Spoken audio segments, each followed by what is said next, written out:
Latte. Christophe Ondelatte. Je vous offre l'une des plus grandes affaires criminelles de l'histoire de France. Une affaire de 1817 à Rodez, dans l'Aveyron. L'assassinat du procureur Fualdès. C'est la première enquête criminelle mondialisée de l'histoire judiciaire, car elle a été suivie au jour le jour dans toute la France, dans toute l'Europe et même dans le monde entier, et jusqu'à la cour du tsar de toutes les Russies à Saint-Pétersbourg. J'ai écrit cette histoire avec Nicolas Loupien. La réalisation est signée Céline Lebras. Europe 1, Christophe Ondelatte.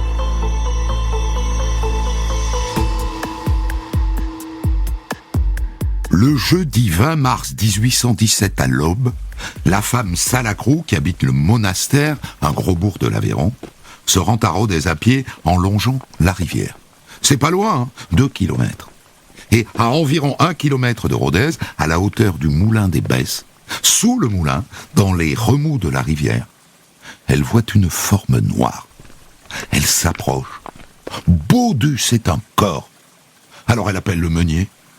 Foulquier, viens donc voir. Foulquier va chercher une perche. Il tire le corps sur la rive.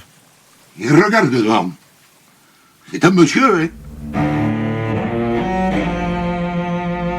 Un monsieur, autrement dit, un bourgeois. Car le cadavre porte un pardessus, un gilet noir, un pantalon rayé gris, une cravate et des chaussures en cuir, alors que les gens du coin portent plutôt des sabots. Les deux font tout de suite prévenir les gendarmes.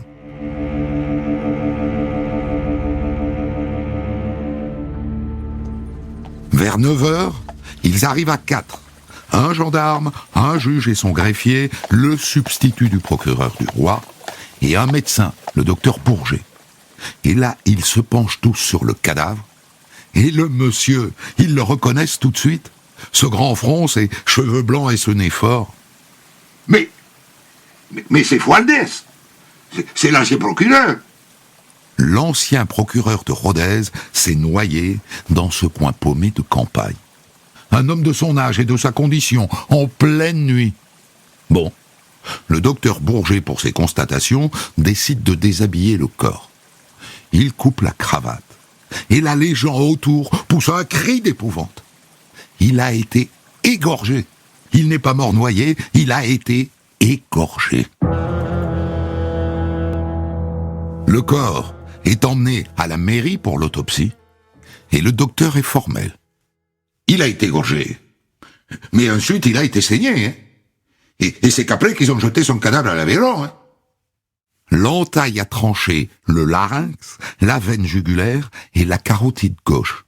Et la blessure est bizarre, elle est irrégulière et sinueuse. On dirait qu'on a utilisé un couteau mal aiguisé. Et je me dis, pourquoi pas une scie?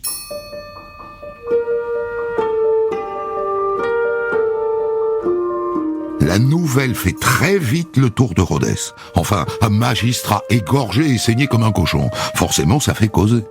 Surtout que ce Fualdès, là, Antoine Bernardin Fualdès, en plus d'avoir été procureur impérial de l'Aveyron sous l'Empire il y a 2 ans, c'est un enfant du pays, une grande famille de magistrats. Et par ailleurs, il a été membre du tribunal révolutionnaire à Paris, avant de vendre son âme à l'empereur Napoléon Ier. Mais, il y a 2 ans, il a anticipé sa retraite, il a refusé de servir les Bourbons et le roi Louis XVIII. Du coup, est-ce que ça serait pas un assassinat politique? Peut-être. D'autant qu'il s'est enrichi sous la Révolution et sous l'Empire, comme tant d'autres. Mais en même temps, Fualdès, c'était un modéré. Depuis sa retraite, il vivait la vie d'un bourgeois de province. Il était franc-maçon, membre de la Grande Loge de Rodez. Il n'avait l'air de déranger personne. Enfin, a priori.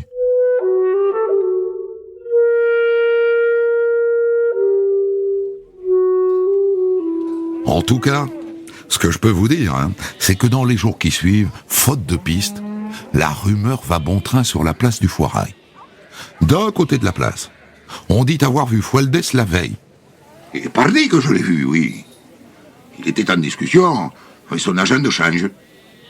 Et puis vous traversez la place, Et on dit que Fualdès avait l'air très préoccupé et que les deux hommes se sont disputés. Ces gens-là n'en savent rien, en vérité. Ils inventent. Et comme par ailleurs, la foire de printemps vient de s'achever, d'autres accusent les marchands espagnols. Oh, c'est cela, là. Ils sont bien capables de tuer un honnête citoyen pour pas grand-chose, hein, Pécaïre.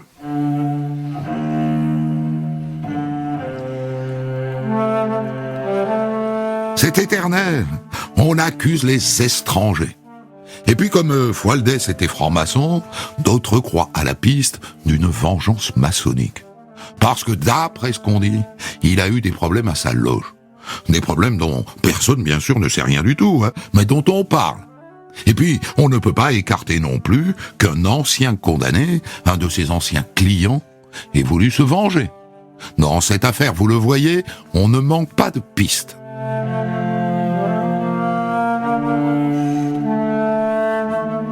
Quelques jours plus tard, le maire de Rodez tente d'enterrer le poisson. À la demande de qui, on ne sait pas, le préfet peut-être. Il se lance dans une manœuvre assez misérable. Eh bien, à notre sens, je dirais qu'il s'agit d'un suicide, sans doute. Ça fait marrer les gens. Un suicide? En se tranchant la gorge? Eh bien, il y en a qui ont peur de rien. On en revient donc plus raisonnablement à un assassinat.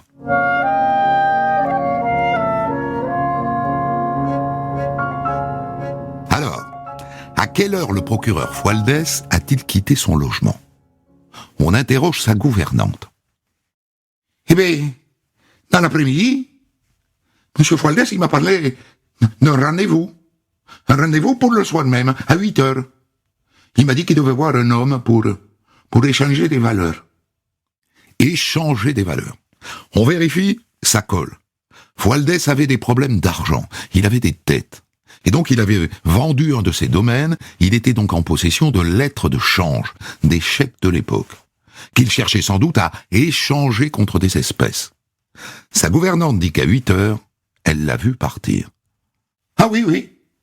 Je l'ai vu mettre sa redingote et son chapeau et prendre sa canne à pommeau. Et après, il est sorti. Et il avait sur le bras un paquet. Et vous l'avez vu prendre sa lanterne? Ah non, non. Il n'a pas pris sa lanterne. Ah, s'il n'a pas pris sa lanterne, c'est qu'il ne voulait pas être vu. Mais avec qui avait-il rendez-vous? Avec qui?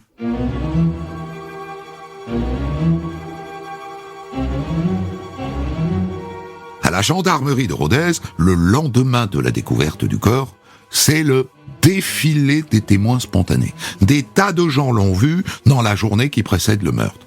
Lui, et possiblement le ou les assassins. Et c'était vers 8 heures. Moi, j'ai vu un homme près de chez lui, au coin de la rue des Hebdomadiers. Et il m'a semblé qu'il attendait qui, je sais pas.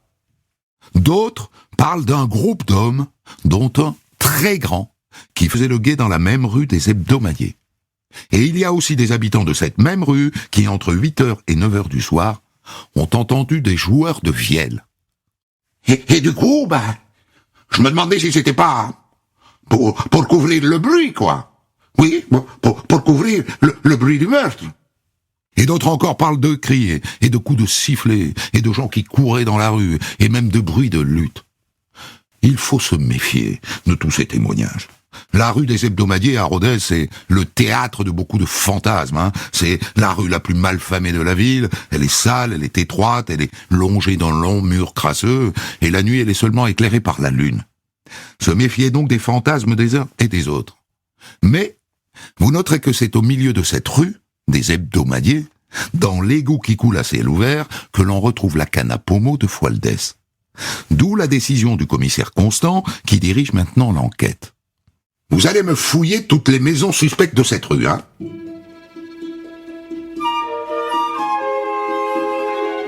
Et il n'en manque pas, à commencer par le bouge, qui est au numéro 65, la maison bancale, qui porte assez bien son nom parce que ce qui se passe à l'intérieur n'est pas réglo-réglo. C'est ce qu'on appelle une maison à partie. Comprenez, à partie fine. Bref, l'endroit accueille des couples illégitimes et peut-être des prostituées, d'après ce qu'on dit. La maison bancale est donc la première à être perquisitionnée. Et ma foi, la pêche est assez bonne. Dans un tas de linge, les policiers saisissent une couverture pleine de sang. Et sous l'escalier, d'autres linges tachés de sang, eux aussi.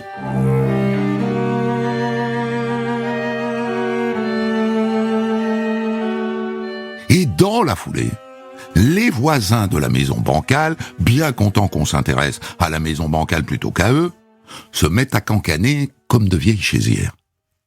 Oh, moi je me souviens que le soir du crime, la porte des bancales, elle était fermée, alors qu'elle est toujours ouverte. Et bien le lendemain, la table et le sol de la cuisine ont été lavés à grandes eaux. Je l'ai vu, hein. La mère bancale. Le lendemain, elle est allée laver son linge à la rivière. Et elle est revenue sans linge. Et pourtant, elle n'est pas bien riche, hein.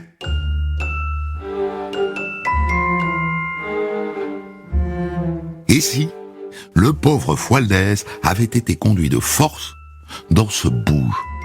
De force, évidemment, parce qu'il n'a pas pu y aller lui-même, enfin, un procureur à la retraite. Et là, il a été égorgé dans la cuisine et saigné comme un cochon sur la table, d'où le linge taché de sang. Voilà. Ça serait ça, la vérité. C'est un peu tiré par les cheveux, mais il y a des témoignages. À l'époque, c'est ce qui compte. Alors le juge fait immédiatement arrêter le couple bancal.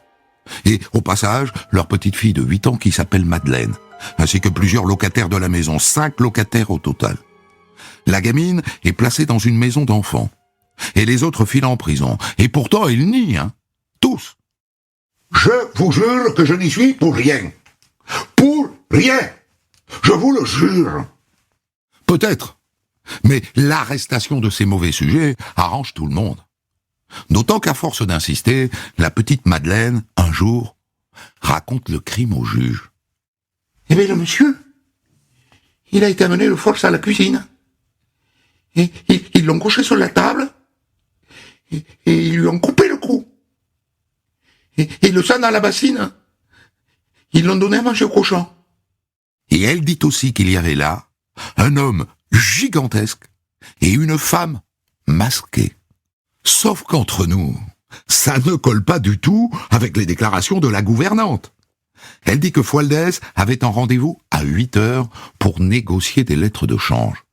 Ça n'est pas avec les bancales qu'il est allé négocier ses lettres de change. Ils n'ont pas de sous. C'était avec quelqu'un en qui il avait confiance. Forcément.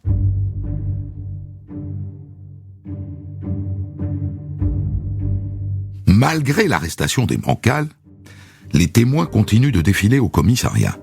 Et beaucoup, décidément, parlent d'un homme de très haute taille. Alors on se met à chercher un géant. Et on en trouve un dans la minute, dans l'entourage immédiat de Fualdès. Son beau-frère, Bastide Gramont, il fait 1m90. Et en 1817, c'est vraiment pas banal. Et quand on interroge les domestiques de Fualdès, Monsieur Bastide Gramont, eh bien, il est passé chez Fualdès, justement, le lendemain de sa mort. Le lendemain? Et pourquoi faire? Eh bien, pour récupérer les papiers. Il a fouillé le secrétaire, et après il est parti. Il y a aussi des gens qui disent qu'ils l'ont vu avec un sac de pièces d'argent. Oh, il en avait bien 5 kilos. Ah oui, 5 kilos de pièces.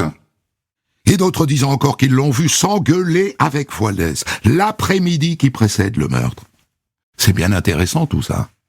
Le commanditaire du meurtre pourrait donc être son beau-frère. Et Bastide Gramont est immédiatement arrêté. Et avec lui, un agent de change qui s'appelle Josion, et qui lui aussi était en affaire avec Fualdès, et qui lui aussi est venu fouiller chez lui après le drame. Bon ben, voilà. Il n'y a plus qu'à faire une mesclagne avec tout ça. Hein, mélanger tout ce qu'on a et imaginer ce qui a pu se passer. Bastide Gramont et Josion ont commandité le meurtre. Et les bancales ont fait le sale boulot. L'enquête a été rondement menée. Le préfet va pouvoir rassurer Paris. Et peu importe qu'ils clament tous leur innocence, il n'y a qu'à les juger.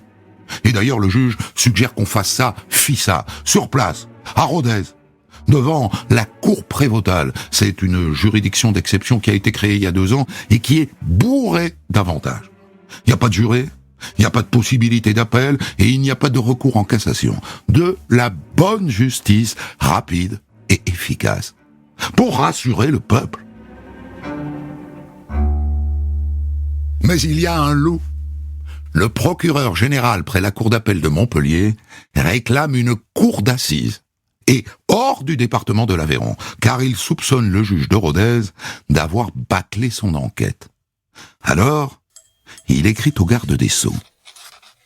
Il convient de faire transférer les accusés en un lieu où ils seraient équitablement jugés, sans ennemis, pour manipuler les témoignages.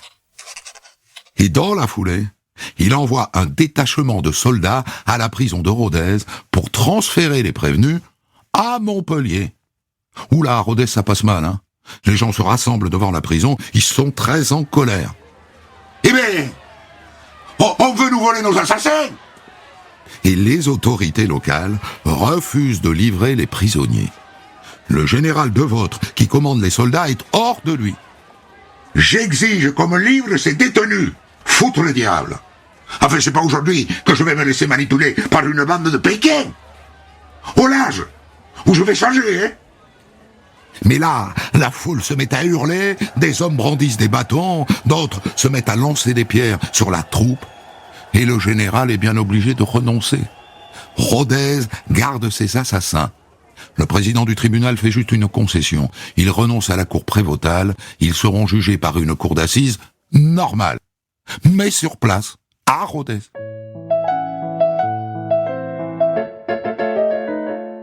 Cela dit, l'enquête n'est pas totalement terminée.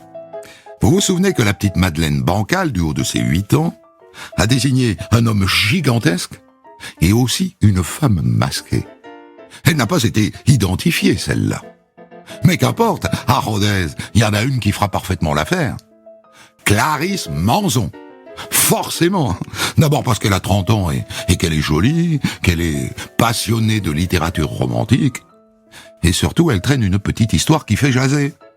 Son père, qui entre parenthèses est le président de la cour prévôtale, son père a réussi à la marier à 18 ans pour la calmer. Il l'a mariée à un officier.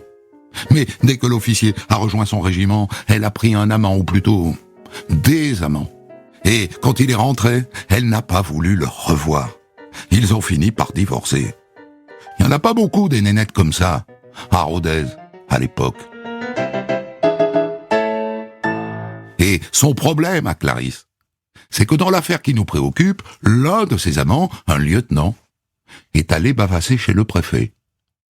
Eh bien, monsieur le préfet, elle m'a dit, la mystérieuse femme voilée, c'est moi. Elle me l'a dit, Elle m'a dit j'étais à la maison Bancal pour un rendez-vous, en ajoutant, je ne peux rien en dire, c'est une affaire d'honneur. Mais elle m'a dit j'ai tout vu. Voilà ce qu'elle m'a dit, monsieur le préfet. Et le préfet, bien sûr, a prévenu le juge, qui la convoque. Et là, c'est du grand spectacle. Une fois, elle dit qu'elle a vu Fualdès à la maison Bancal, et le lendemain, elle dit que ça n'est pas vrai. Et une autre fois, elle dit qu'elle était présente, et la fois d'après, qu'elle ne peut rien dire, car elle est menacée. Bon, c'est tout de même la fille du président de la cour prévôtale, c'est une fille de magistrat. Et donc, elle sera convoquée devant la cour comme témoin.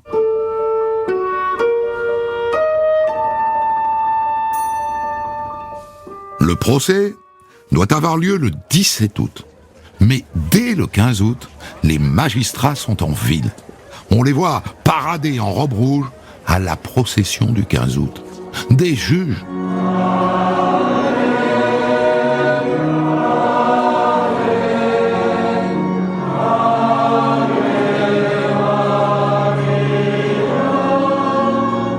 Et le lendemain, le 16, veille du procès, la cour et les jurés, escortés par la garde nationale, vont en procession à la cathédrale pour entendre la messe.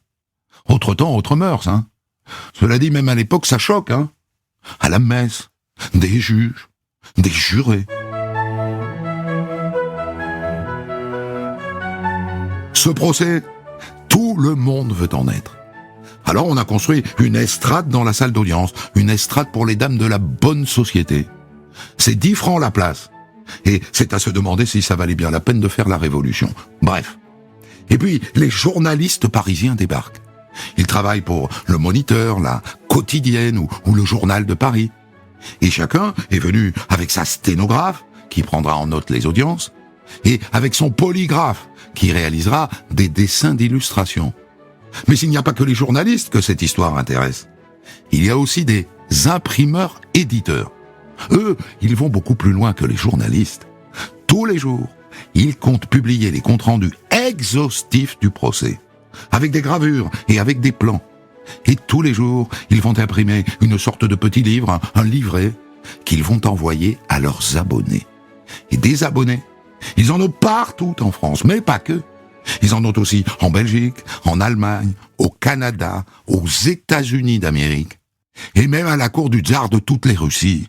À Saint-Pétersbourg, tous les jours, depuis le début de cette histoire, on débat de cette affaire, figurez-vous, et de ses rebondissements. À la cour, avec un décalage de quelques jours, évidemment, c'est rigolo, ça. Le temps que le livret, publié quotidiennement, leur parvienne. C'est fascinant. C'est la première fois dans l'histoire judiciaire que l'opinion mondiale se passionne pour une affaire française. 170 ans avant Internet. On a là les prémices de la mondialisation. Et d'ailleurs, il faudra des décennies à Rodez, la préfecture de l'Aveyron, pour se défaire de l'image détestable qu'elle a acquise avec cette histoire.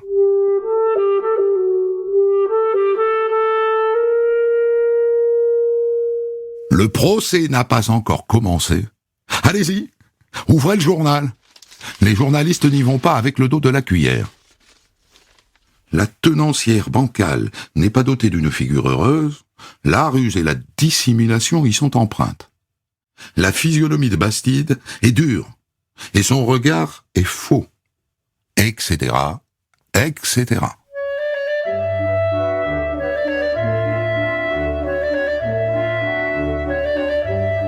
Le procès débute donc le 17 août, 5 mois pile après le crime. Il est prévu pour durer 3 semaines. Et d'entrée, la star, c'est Clarisse. Clarisse qui, à la barre, comme chez le juge, change d'avis comme de petites culottes. Une fois, elle dit qu'elle ne sait rien, qu'elle n'était pas présente, et le lendemain qu'elle était avec les autres et qu'elle était déguisée en homme. Et puis régulièrement, elle s'évanouit. Des selles! Portez des selles, vite! Ou alors elle est prise de tremblements, de convulsions.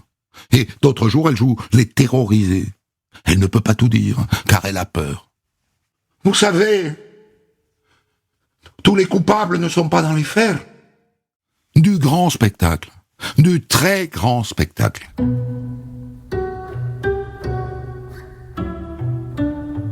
Dans le box, ils sont 11 accusés. Les bancales mari et femme, Bastide Gramont, le beau-frère, Josion, l'agent de change, et des comparses. Et tous disent à longueur de journée qu'ils sont innocents. Tous. Au fil des audiences, on fait défiler 320 témoins. Enfin témoins, des ragoteurs plutôt. C'est le défilé du grand n'importe quoi. Je ne m'attarde pas sur ce procès, vous allez vite comprendre pourquoi. Sachez seulement qu'à la fin, Bastide Gramont, Josion, la femme bancale et un autre qui s'appelle Collard sont condamnés à mort. Et un autre aux travaux forcés à perpétuité. Mais ça n'a aucune importance, puisqu'en raison d'une faute de procédure, le verdict est cassé.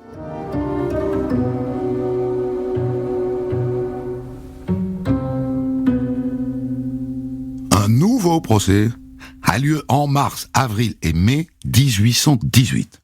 Mais cette fois à Albi, c'est-à-dire assez loin du chaudron bouillonnant de Rodez. Mais rassurez-vous, c'est le même cirque médiatique. Les journalistes parisiens sont de retour. Et ce procès est marqué par un énorme rebondissement. Au cours des audiences, la femme bancale avoue. Oui, c'est vrai. C'est vrai que j'ai égorgé Fualdès, comme un cochon. Sauf que le lendemain, elle se rétracte. La jolie Clarisse vient à nouveau témoigner, bien sûr, et elle refait son numéro, mais ce coup-là, elle exaspère le président du tribunal. « Garde, s'il vous plaît.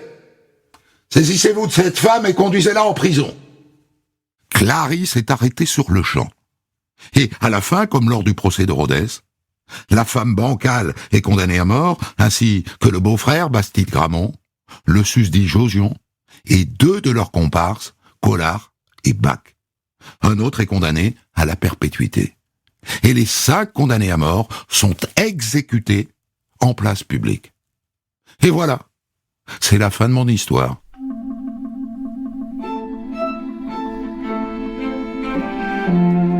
Alors est-ce que ce verdict recouvre la vérité? Ça, c'est autre chose, hein. Vous savez que je suis toujours très légitimiste avec la justice. J'aime pas faire courir l'idée facile que la justice est forcément injuste. Mais là, 1818, j'avoue que je ne sais pas. Ce que je peux vous dire, c'est que les chroniqueurs de l'époque n'y croient pas du tout. Hein? Pour eux, l'enquête et le procès ont été bâclés. Il fallait des coupables pour rassurer les gens. Mais les journalistes qui ont suivi le procès pensent que l'affaire était beaucoup plus politique que ça. Qu'elle avait à voir avec le refus de Fualdès, ancien révolutionnaire qui avait servi l'empereur comme procureur, de se soumettre au roi Louis XVIII. Mais il n'en apporte pas la preuve non plus.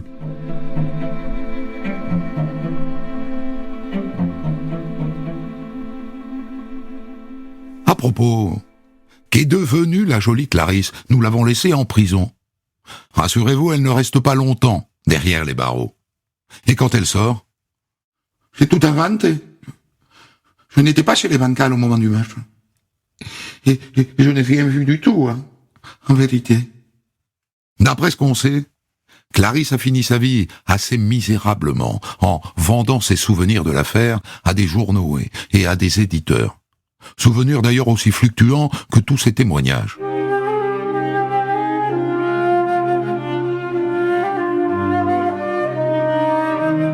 Il reste que dans les années qui suivent, ce drame provincial français va continuer d'alimenter les fantasmes.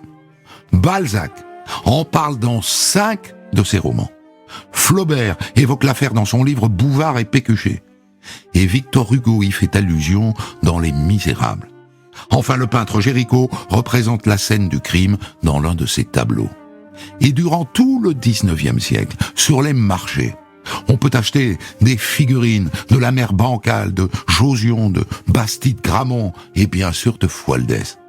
Sans parler des livres, des dizaines de livres qui ont été écrits sur le sujet. Tout ça fait de l'affaire Fualdès l'un des crimes les plus racontés de l'histoire de France.